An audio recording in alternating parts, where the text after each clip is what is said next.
إذاعة إرنا تأتيكم برامجنا في أيام الاثنين والأربعاء والجمعة من كل أسبوع على نفس هذا التوقيت على الموجة القصيرة بطول 25 مترا.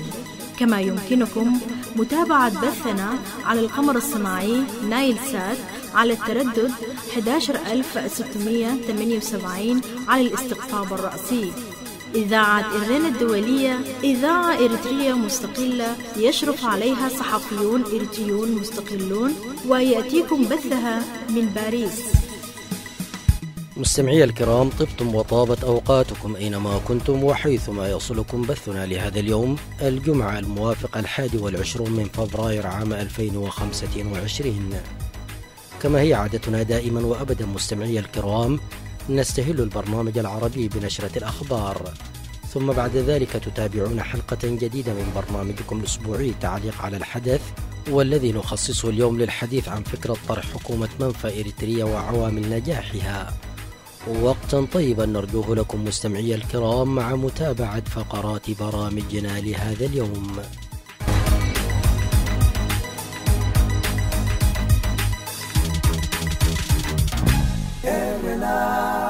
المستمعون الكرام، فيما يلي أقدم لكم نشرة الأخبار أستهلها بالعناوين. منظمة الهجرة الدولية تؤكد وصول 15,000 مهاجر من القرن الإفريقي إلى السواحل اليمنية خلال شهر واحد.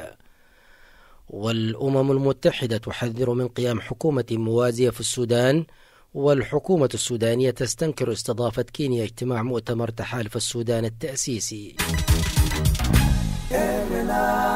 كانت تلكم سيداتي سادتي عناوين الأخبار، وإليكم التفاصيل من إذاعة إرنا الدولية في باريس. أكدت منظمة الهجرة الدولية في تقرير لها وصول أكثر من 15,000 مهاجر من القرن الإفريقي إلى السواحل اليمنية في يناير الماضي، من بينهم نساء وأطفال. ووفق تقرير المنظمة الدولية يمثل ذلك انخفاضا بنسبة 25% عن الرقم الإجمالي الذي تم التبليغ عنه في شهر ديسمبر 2024. وقالت المنظمة في تقرير مراقبة تدفق المهاجرين الذي أصدرته الثلاثاء إنها رصدت 15,400 مهاجر من القرن الإفريقي دخلوا إلى اليمن في يناير 2025. وأوضحت المنظمة أن 89% من هؤلاء انطلقوا من جيبوتي، بينما 11% الباقين قدموا من باري في الصومال. وأشار تقرير المنظمة إلى أن 98% من المهاجرين هم من أثيوبيا، وأن 2% منهم فقط من الصومال. وكان عشرات المهاجرين لقوا حتفهم في يونيو الماضي إثر غرق قارب كان على متن 260 مهاجرا، معظمهم من الجنسية الأثيوبية كانت وجهتهم السواحل اليمنية. وعادة ما يسلك المهاجرون الأفارقة خاصة من أثيوبيا والصومال طريقا للهجرة محفوفا بالمخاطر، يبدأ من الطريق الشرقي الرابط بين القرن الإفريقي واليمن وصولا إلى خليج عدن ثم اليمن، وأخيرا السعودية ودول الخليج بحثا عن فرص عمل. حذرت الأمم المتحدة الأربعاء من إعلان حكومة موازية في السودان. وأعرب المتحدث باسم الأمين العام للأمم المتحدة أنطونيو غوتيريش عن قلقه من الإعلان المقرر اليوم الجمعة عن تشكيل قوات الدعم السريع حكومة موازية، والذي من شأنه أن يزيد من انقسام السودان وتفاقم الأزمة. وقال الناطق باسم الأمين العام ستيفان دوجاريك في بيان الأربعاء إنهم قلقون جدا لأي تصعيد جديد للنزاع في السودان، ولأي عمل كهذا من شأنه زيادة تقسيم البلاد مع التهديد بمفاقمة الأزمة. وأكد ستيفان دوجاريك أن الحفاظ على وحدة السودان وسيادته وسلامة أراضيه يظل عنصرا أساسيا في التوصل إلى حل دائم للنزاع وفي استقرار بعيد المدى للبلاد والمنطقة. هذا وكانت العاصمة الكينية نيروبي شهدت الثلاثاء الماضي انعقاد الجلسة الافتتاحية لمؤتمر بعنوان تحالف السودان التأسيسي، شارك فيه عدد من قادة الحركات المسلحة وقوى سياسية معارضة، من بينهم رئيس حزب الأمة القومي فضل الله برمة، وعبد الرحيم دقلو نائب قائد قوات الدعم السريع، ورئيس الحركة الشعبية شمال عبد العزيز آدم الحلو. ويهدف المؤتمر إلى تشكيل حكومة موازية في السودان، من المتوقع إعلانها اليوم الجمعة وسط تكهنات بتأجيل الإعلان، وذلك نظرا للخلافات التي تعصف بمكونات القوى المدنية تجاه إعلان الحكومة الموازية. من جهتها استنكرت الحكومة السودانية الثلاثاء استضافت كينيا اجتماعا ضم قوى سياسية وقيادات من قوات الدعم السريع بهدف تشكيل حكومة موازية. كما اعتبرت الحكومة السودانية تشكيل حكومة موازية في مناطق سيطرة قوات الدعم السريع مخالفة للقانون الدولي وميثاق الأمم المتحدة. بهذا أصل إياكم مستمعي الكرام إلى ختام النشر الإخباري لهذا اليوم. وقتا طيبا أرجوه لكم مع متابعة بقية فقرات برامجنا. راديو إرنا. مستمعي الكرام ومستمعات الكريمات، كما أشرنا في بداية البرنامج، تتابعون فيما يلي حلقة جديدة من برنامجكم الأسبوعي تعليق على الحدث، والتي نخصصها اليوم للحديث عن فكرة طرح حكومة منفى إريتريا وعوامل نجاحها. نتابع.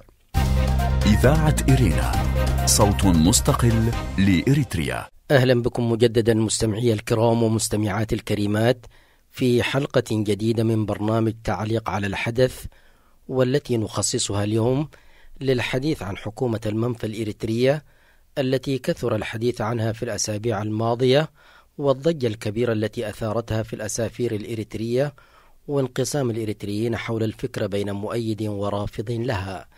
كما أن النقاشات جلها ركزت بشكل أساسي على السيد جبر بهدوراي صاحب المبادرة، والذي نصب نفسه رئيسا لحكومة المنفى الإريترية، وأنه قال دعي إلى المشاركة في حفل تنصيب للرئيس الأمريكي الجديد دونالد ترامب بصفته رئيسا لحكومة المنفى الإريترية وفق ما تناقلته المواقع الإريترية.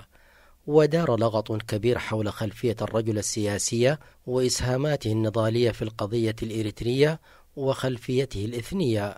وكان الأجدر بكل النقاشات والأطروحات التي تناولت السيد بهدوراي وحكومته في المنفى أن تصب جهدها في برنامج الرجل السياسي ورؤيته للدولة وكيفية إدارته ومحاولة معرفة إمكاناته وقدراته القيادية، لا الخوض والإسهاب في الحديث عن مكونه الإثني أو القبلي أو الديني أو غيره مما لا طائل من ورائه. وهذا مستمعي الكرام ومستمعات الكريمات يعكس إلى أي مدى أن التراكمات السلبية الموروثة والهواجس التي رسختها التجارب الإريترية ما زالت هي التي تتحكم بتفكيرنا وتوجيه بوصلة رؤيتنا لدولة المستقبل. ولذلك تجدنا دائما ننطلق من رؤية أحادية في التقييم أو الحكم على المبادرات أيا كان نوعها، ونحن مستمعي الكرام ومستمعات الكريمات معذورون في مفاهيمنا هذه لكونها ناتجة من رحم المعاناة التي عايشناها وما زلنا نعيشها. لكنه يجب علينا أيضا البحث عن السبل الوطنية المشتركة وترسيخ القيم الوطنية والمواطنة الحقة من خلال التركيز على إرساء الدعائم التي تكفل كل الحقوق والواجبات بالتساوي، وذلك عبر تنقية المشارب السياسية والثقافية بعيدا عن الإثنية والجهوية والطائفية، وبالاحتكام إلى ميزان العدل والمساواة في كل ما ذكر. ما زلتم مستمعي الكرام ومستمعات الكريمات تتابعون حلقة جديدة من برنامجكم الأسبوعي تعليق على حدث، والذي نخصصه اليوم عن فكرة طرح حكومة منفى إريتريا وعوامل نجاحها. فاصل قصير ونعود إليكم، فابقوا معنا. راديو إرنا. راديو إرنا كاب كتما باريس محلالف بإرتوارن غازيتنياتا زدالو نتا راديو.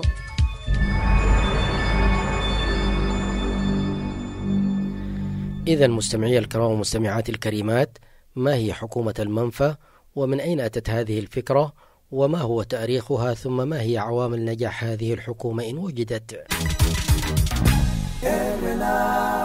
تعرف حكومة المنفى بأنها مجموعة سياسية تزعم أو تدعي أنها حكومة شرعية لبلد ما، لكنها غير قادرة على ممارسة سلطاتها القانونية في بلادها، ولذلك تتخذ من بلد أجنبي مقرا لها تمارس منه نشاطها لحين يتسنى لها العودة.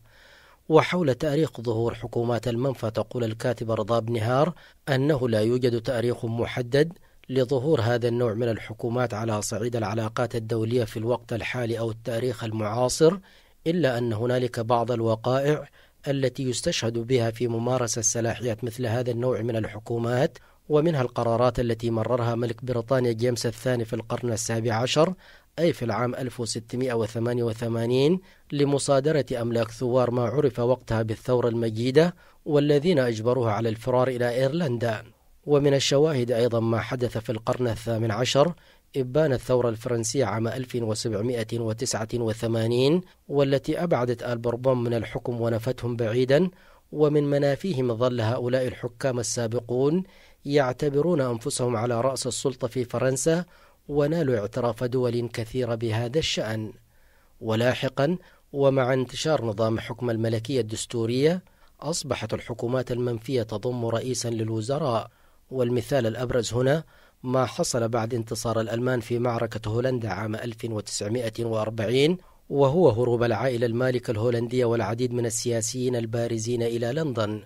وإلى جانب الحكومة الهولندية هنالك حكومة فرنسا الحرة بقيادة شارل دي غول، التي تأسست في يوليو عام 1940 في لندن، واستطاعت القتال ضد دول المحور باعتبارها من دول الحلفاء، ودعمت المقاومة في الأراضي الفرنسية.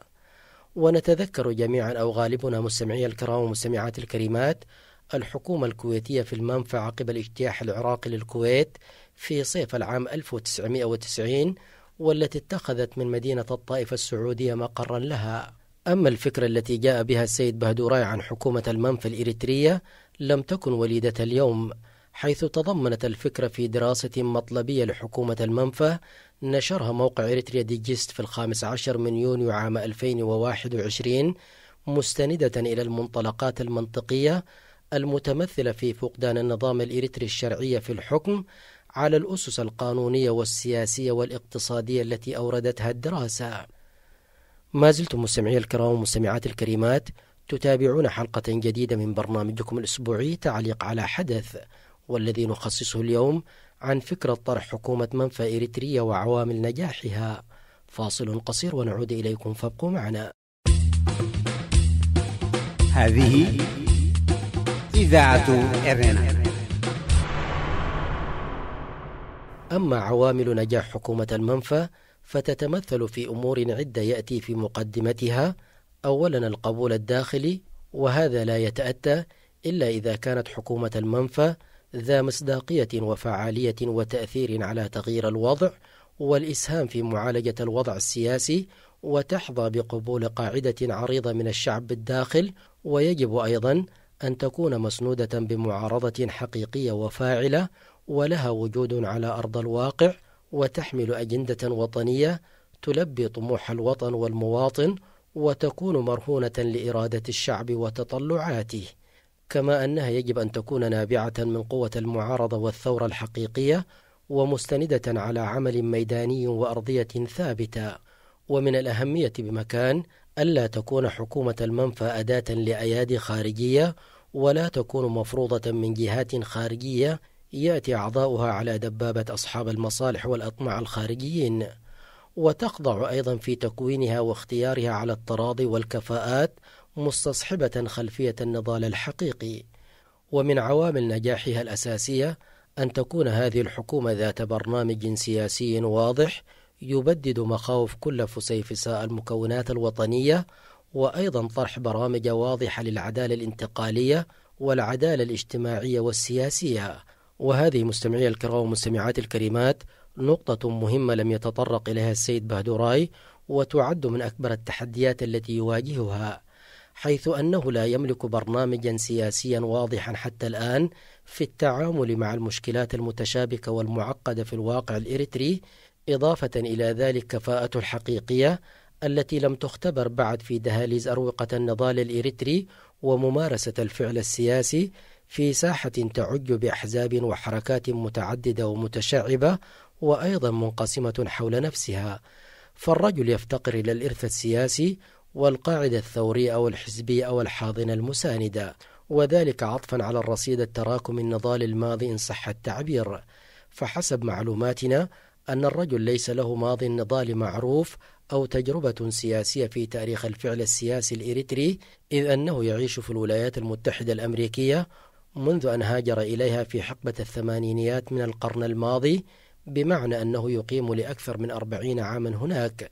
كما أن فكرته في تشكيل حكومة منفى تظل فكرة ارتجالية لا ترتكز على رؤية واضحة، بالرغم من أنها ألقت حجرا لتحريك بركة السياسة الإريترية الآسنة التي ما انفكت منذ أن عرفناها لا تقدم حلولا مبتكرة لمعالجة أو حل الراهن الإريتري. وليس عدم الرؤية الواضحة فحسب هو ما لم يقدمه حتى الآن السيد جبر بهدوراي، بل وإنه حتى يومنا هذا لم يجرى أي اتصالات أو حوارات أو نقاشات مع قادة أو قاعدة المعارضة الإريترية، وهي في مجملها تتكون من إريتريا المنفى الذين هم المستهدف الأول في كسب تأييدها، وهذا يعد خللا جسيما في جوهر المبادرة وعاملا مهما في رفضها وجعلها فكرة تقابل بالتحفظ أو الرفض من التنظيمات والمعارضة الإريترية، بل إن بعضا من تلك التنظيمات وهو تنظيم جبهة التحرير الإريترية طبعا مجهول الفرع، لأنه في الوقت الحالي مستمعي الكرام ومستمعات الكريمات هنالك 3 تنظيمات إريترية كلها يحمل اسم جبهة التحرير الإريترية، ولم يوضح البيان اسم الفرع الذي أصدره، وهو ما يجعل البيان أيضا محل جدل. لكن البيان المشار إليه حذر من بهدوراي ومن التعامل معه في مؤشر واضح لرفض الطرح أو الفكرة، وكان برأينا أن يتمهل التنظيم ويتعرف على صاحب الطرح ورؤاه بإجراء التواصل معه لمعرفة جديته من عدمها ومعرفة جدوى الطرح وإمكانية تطوير الفكرة أو تنميتها أو بلورتها في إطار أوسع داخل التنظيمات الإريترية. ثانيا، القبول الدولي سواء كان ذلك اقتناعا بالطرح أو كانت الحكومة المطروحة تلبي مصالح استراتيجية وحيوية للدول المؤثرة، ومن هذا المنطلق هي تقوم بدعمها وتوفير الغطاء اللازم لها تماما مثل ما حصل مع الحكومة الكويتية بعد الاجتياح العراقي، حيث تمكنت حكومة المنفى التي كانت كما ذكرنا تتخذ من الطائف مقرا لها تمكنت من الحشد الدولي والإقليمي للانخراط في عملية تحرير الكويت من الغزو العراقي، وهذا الحشد والدعم والمشاركة في عاصفة الصحراء لم يكن ليتم لو أنه لم يلبي مصالح الدول العظمى وعلى رأسها الولايات المتحدة وبريطانيا، ومثل هذه المصالح لم تعد متوفرة في الحالة الإريترية لسبب واحد، وهو أن حكومة المنفى التي ينادي بها السيد بهدوراي لا تستند إلى الأسس المهمة من عناصر التأثير الفعلي في الأحداث، وأقلها وجود القاعدة البشرية الحاضنة وامتلاك عناصر ذات فعالية في الداخل الإريتري أو في دول الجوار الإريتري التي لا تسمح هي الأخرى ظروفها الذاتية والموضوعية إيجاد موطئ قدم لها في أراضيها، وبالتالي فإن كل ما يقال عنها ويتوقع منها يبقى ضربا من الخيال لا يتجاوز الأمنيات، حالها في ذلك حال المعارضات الإريترية التي عجزت حتى الآن أن تنتج قوة تنظيمية حقيقية تكسبها الشرعية في دعم مثل هذا الطرح، وذلك بسبب الانقسامات والتشظي المستمر الذي أصبح أبرز سماتها عبر كل مراحل التفاعل السياسي الإريتري، بل وإنه يعتبر نقطة ضعفها الأساسية التي تقودها إلى منعطفات الفشل والإخفاق. إذاعة إرينا، صوت مستقل لإريتريا. استمعتم فيما مضى سيداتي سادتي إلى حلقة اليوم من برنامج تعليق على حدث. في ختام البرنامج العربي لهذا اليوم أعود وأذكر بعناوين الأخبار. منظمة الهجرة الدولية تؤكد وصول 15,000 مهاجر من القرن الإفريقي إلى السواحل اليمنية خلال شهر واحد. والأمم المتحدة تحذر من قيام حكومة موازية في السودان، والحكومة السودانية تستنكر استضافة كينيا اجتماع مؤتمر تحالف السودان التأسيسي. بهذا نصل إياكم مستمعي الكرام إلى ختام البرنامج العربي لهذا اليوم. تقبلوا تحياتي وتحيات الفريق العامل بإذاعة إرنا الدولية من باريس، وحتى نلتقيكم في البرنامج القادم في أمان الله. هذه إذاعة إرنا.